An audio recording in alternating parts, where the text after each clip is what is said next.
Hey everybody, it's Pat Jones, and I am delighted to be at the Jupiter Hills Club with Brandon Richey. Brandon, awesome to meet you. Good to see you. Brandon's the director of maintenance here. He's been here 3 years now, and you seem like you're having a pretty good time. I'm having a blast.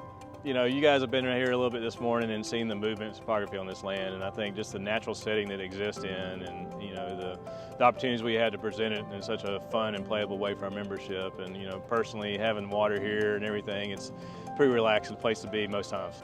One of the great old clubs. This course was built in about 1970, is that right? That's correct, yes sir. And it was George and Tom Fazio. This is one of Tom's earliest projects here, and obviously it'd be such a natural site in the sand ridge that starts down there in Seminole and goes up through us to MacArthur and Johns Island, and there wasn't a lot of dirt and sand that was moved here, you know, it just naturally exists, and I think that's one thing our membership loves. It's just a great natural site. We're protected on the west and north side from a state park, so we'll never have any neighbors or any condos come in, so it's a special place. You'll never see a site as hilly as this in Florida. It's as good as it gets, but you also will rarely see a place that has so much sand. Yes. So you told me earlier, how many sand pros do you operate? We've got 16 in-house right now. There's a lot of sand to rake, a lot of grooms. You know, our sands are rough out here, so you know we've got to take care of it just the same. So. Well, one of the things you notice right off the bat, and you can even see these bunkers back here, is how high the flashing is on these things, very high.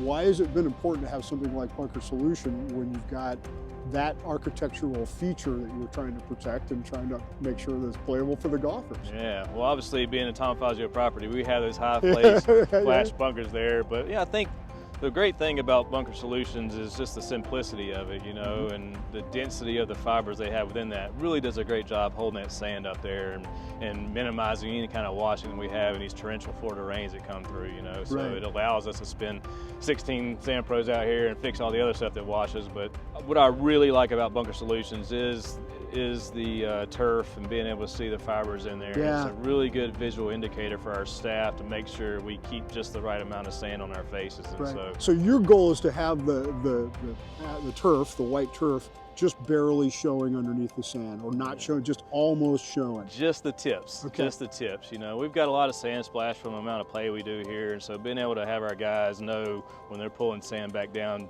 back to the base, and as soon as they expose a little bit of tip, then it's good. We can move on there. So it's what have you found about edging and sort of taking care of the material around the edges? What do you recommend as far as keeping that the way it should be?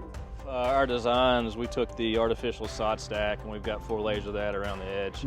The Bunker Solutions ties up in there very nice, and so we do our hand trimming around there to make sure we don't have any impact on that artificial sod. But it's such a minimally impacted opportunity for us. We don't have to put a lot of effort into it, you know. We can go and focus on other things.